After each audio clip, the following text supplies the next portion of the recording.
Welcome to Gifted Underachievers, the podcast for mid-level creatives with delusional ambitions. In this segment, Pat and James discuss the start of their new experiment and strategies to see if they can add grants as a revenue stream to support their individual creative goals.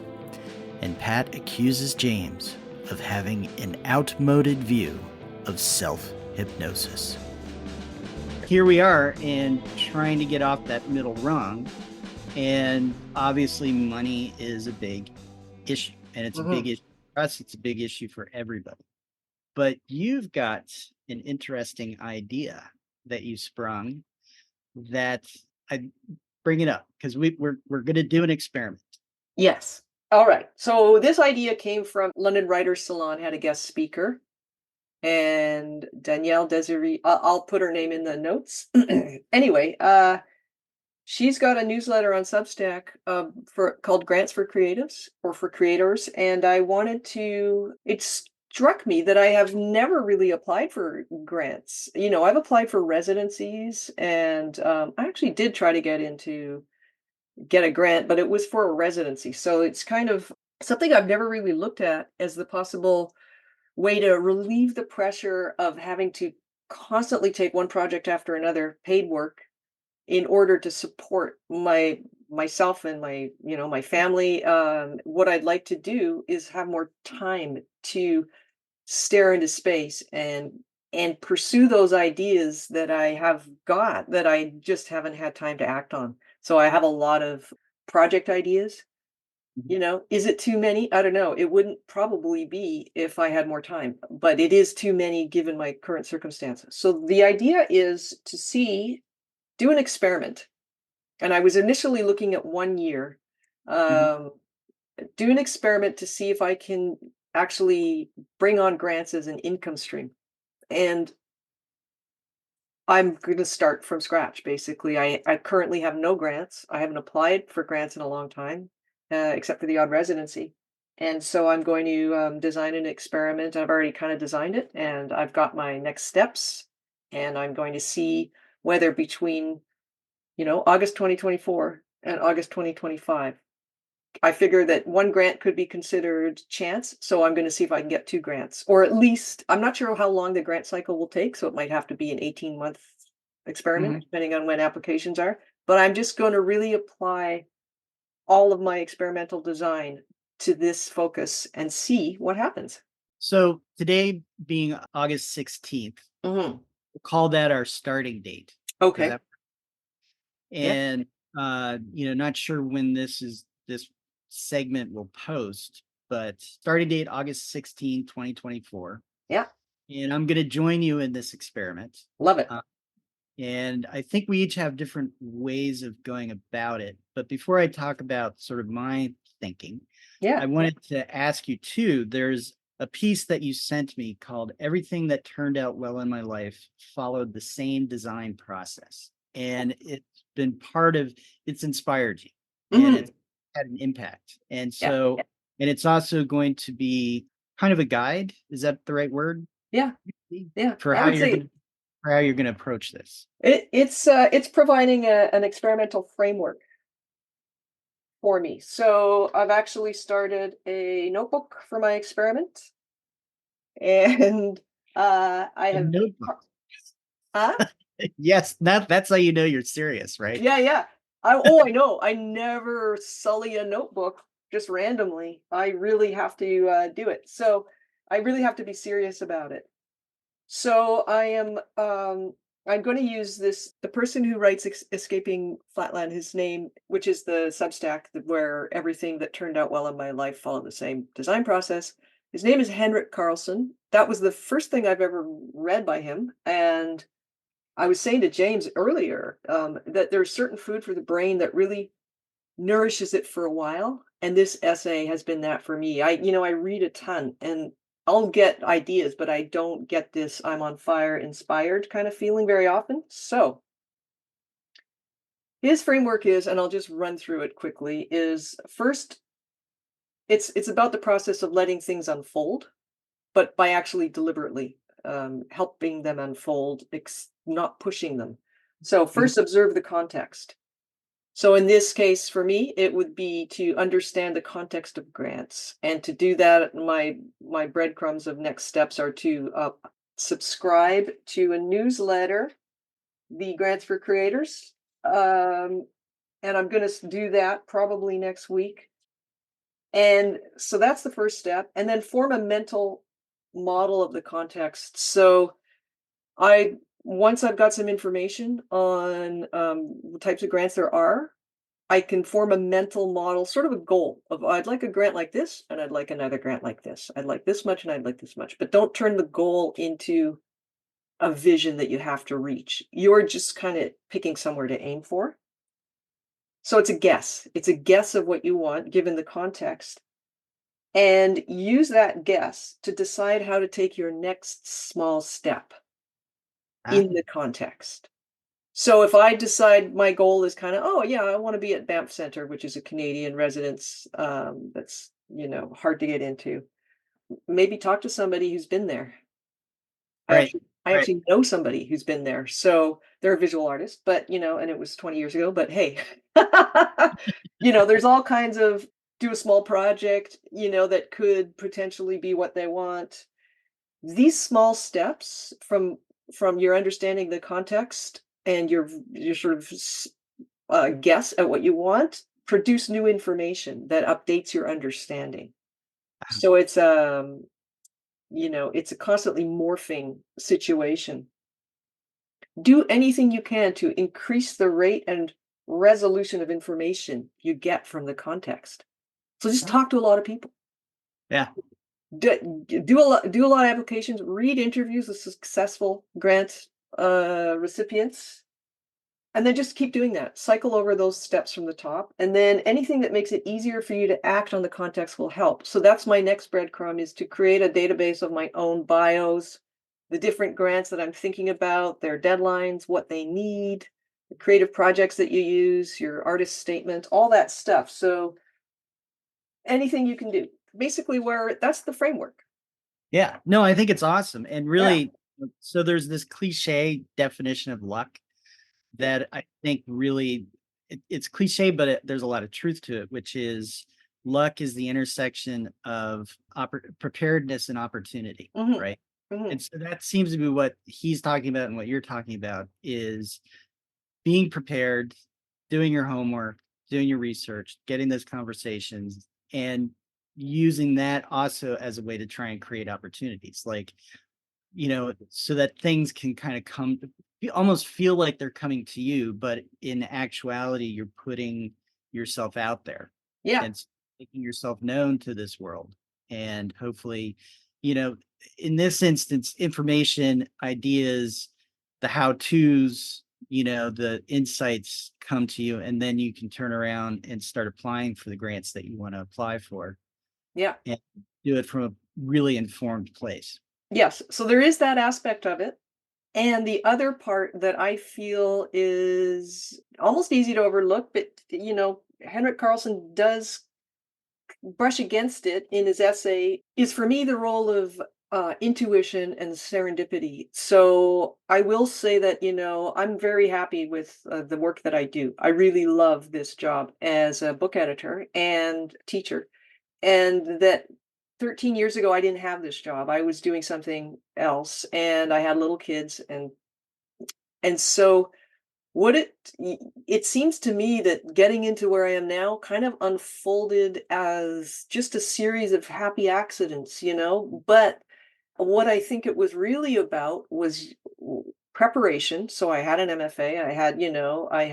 I had owned two businesses before that were successful, and I knew that I couldn't leave town, which was my previous job because of my kids were little. So there was these kinds of things, but the other part was following my interests, like really paying attention to what interested me. And Mhm. then, as you say, putting myself out there, going ahead and doing stuff even if I wasn't sure I knew how to do it. And just serendipity happened on every kind of on every front, but not in a definitely I almost gave up a few times trying to launch a business in a field I really almost knew nothing about except for the craft side. Um, I didn't know much about publishing. So there is this part that I'm actually going to really try to cultivate, which sounds weird as hell, which is how to increase my powers of intuition, because I always felt like I was never really an intuitive person. I always thought I was quite, cut and dried. But it turns out that the things that turn out best for me are ones where I just go, yeah, that sounds like fun. Yeah. And that's purely from the heart. That's not a thinking response. So I'm gonna I've got this self-hypnosis recording, how to increase your intuition. Care- Careful. Yeah, what do I end up, going out If you naked? find that, your daughter's leading you back naked to the house. Excuse me, James, that's an outmoded idea of hypnosis. I think you should actually gather your, investigate the context. Anyway, so that I'm kind of melding all of this, and I feel like it's gonna be super fun. Yeah. Yeah. Well, I think it's going to be fun. I think it's going to be interesting. And yeah, and for a long time, I remember before the pandemic, um, I went to this group and it was held at a used bookstore that also served food and all that kind of stuff.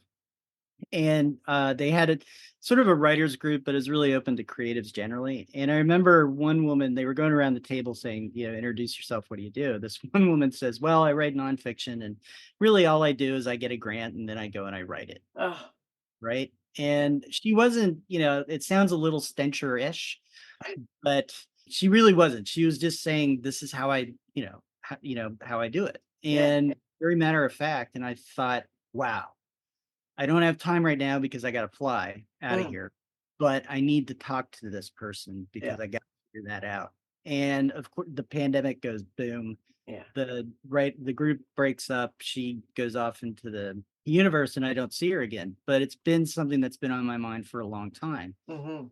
And I like your discussion of serendipity because that describes mine, which I found myself journalism wasn't going to work because I didn't have the right credentials to be the Washington Post person or the New York Times person, kept running into brick walls. Mhm. Tried to find other things, did some political consulting, all these different things, but then just happened into this opportunity to ghostwrite a book Yeah.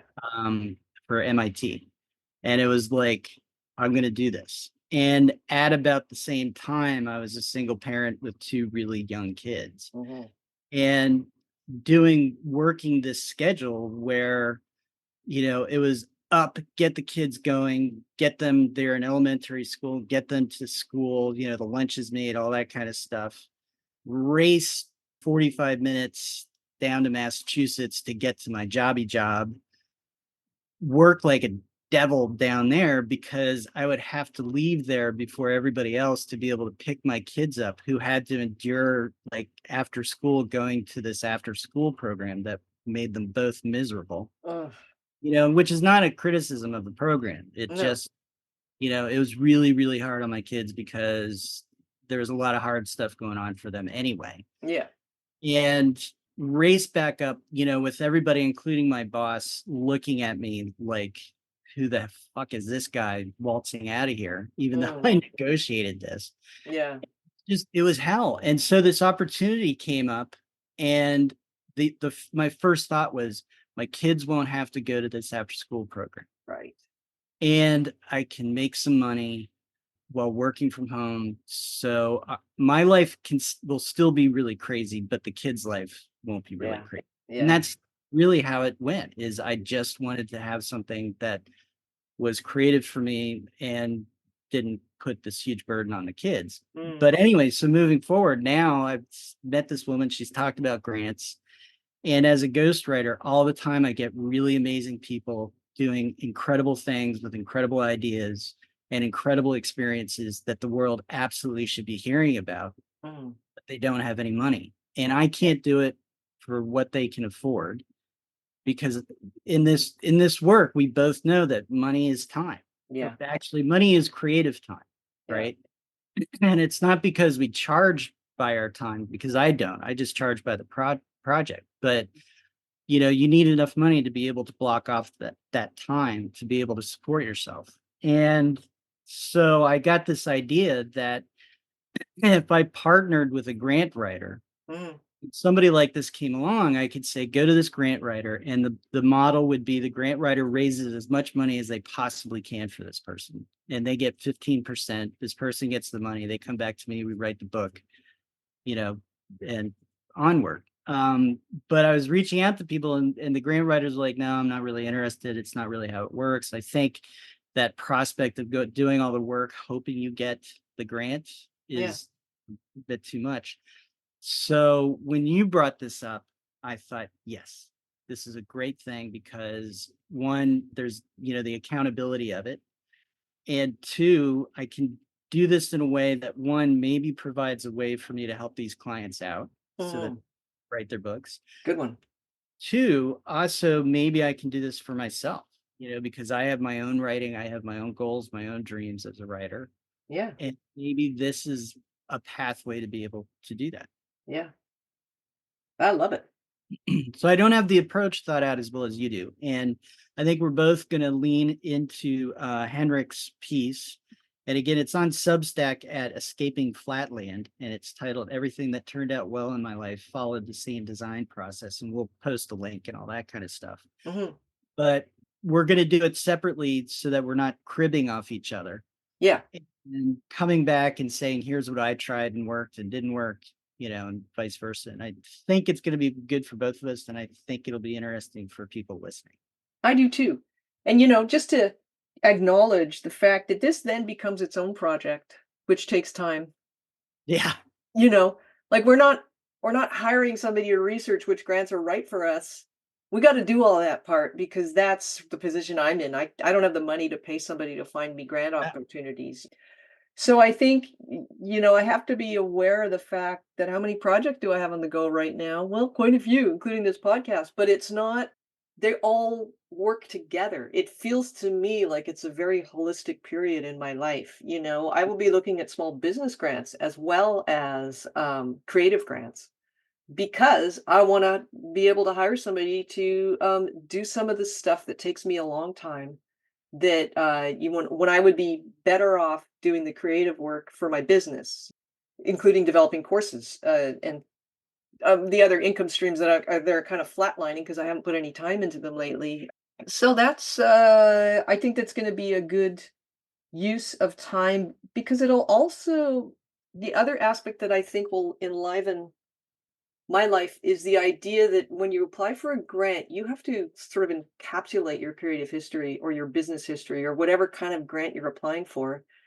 And you talked in a personal conversation about how your bio can change, how arriving at a really good bio is important for Mhm. just about anything, for your ghostwriting gigs for sure. And also, I looked at my own website and my bio is a Q&A. I'm like, when did I do that? It's terrible, I talk about Mine's terrible too.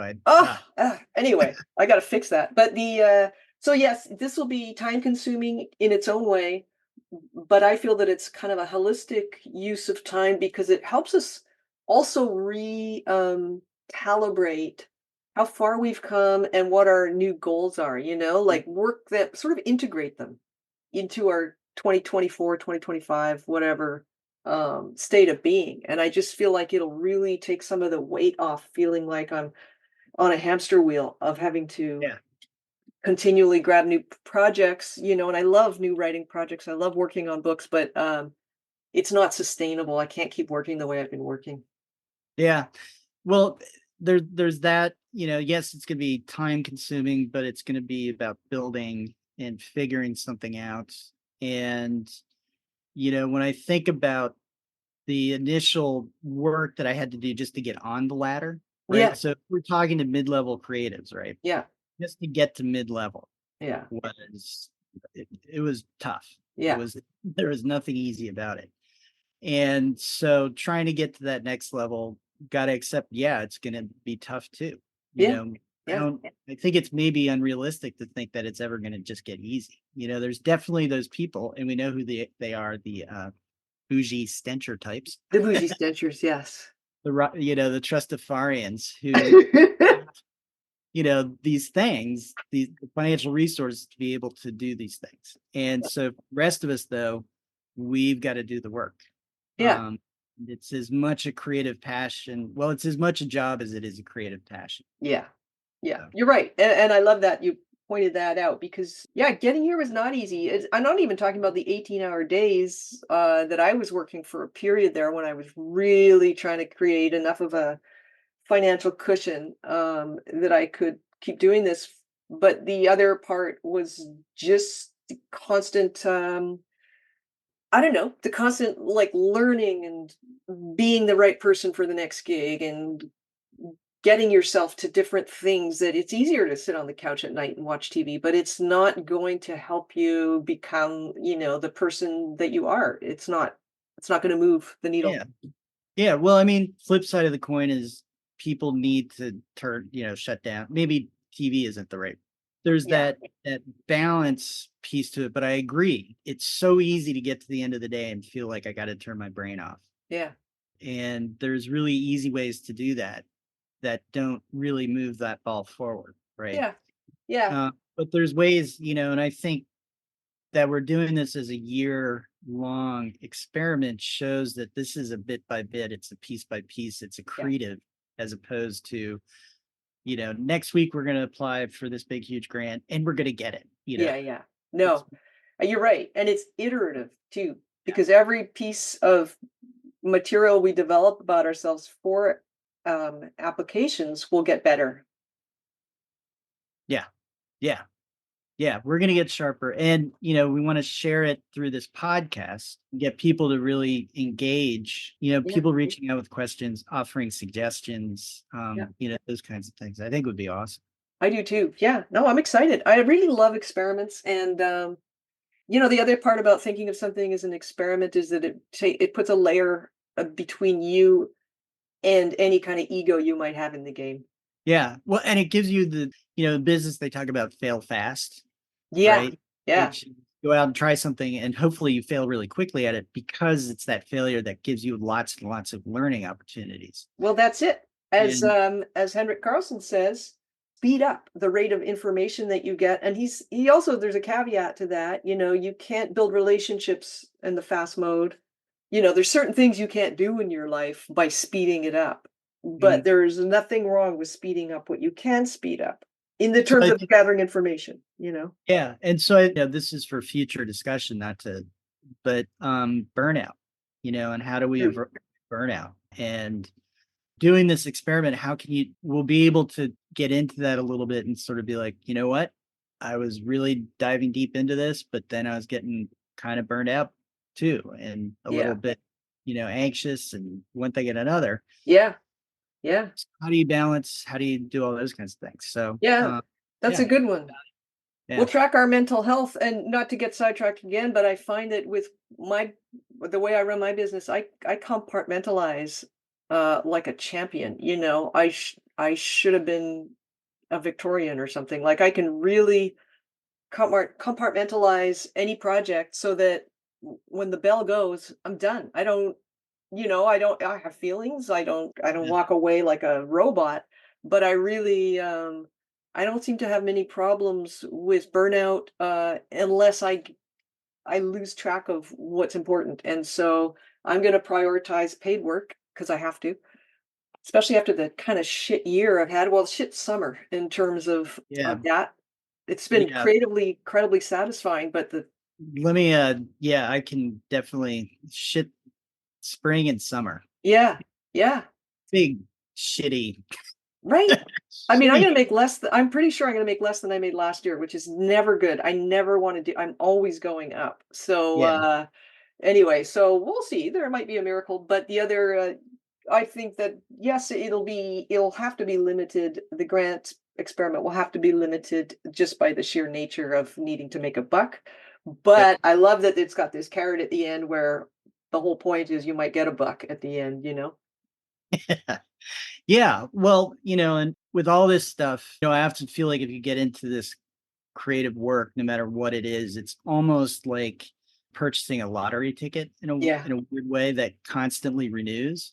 yeah, And obviously you need to maintain a basic level of financial stability and wherewithal. yeah, And this year has really been a challenge to that. But at the same time, you're doing it and you're really doing the work and trying to create the opportunities, trying to prepare yourself for opportunities that may come, there is the potential for big things to happen. Yeah, good one. For that serendipity. According to Oxford Languages, it's the occurrence and development of events by chance in a happy or beneficial way. I beg to differ. I don't think serendipity is ever by chance. I think it's an attunement. So it's got that intuition aspect and it's got the preparation aspect and the opportunity aspect. Yeah. If you're in complete avoidance and doing nothing, serendipity is not going to happen. No, it never will. Yeah. Yeah. So I think, yeah, it's got that definition of preparation, opportunity, and attunement. Let me add that one. Oh, that's a good one. Yeah, Good. attunement to possibilities.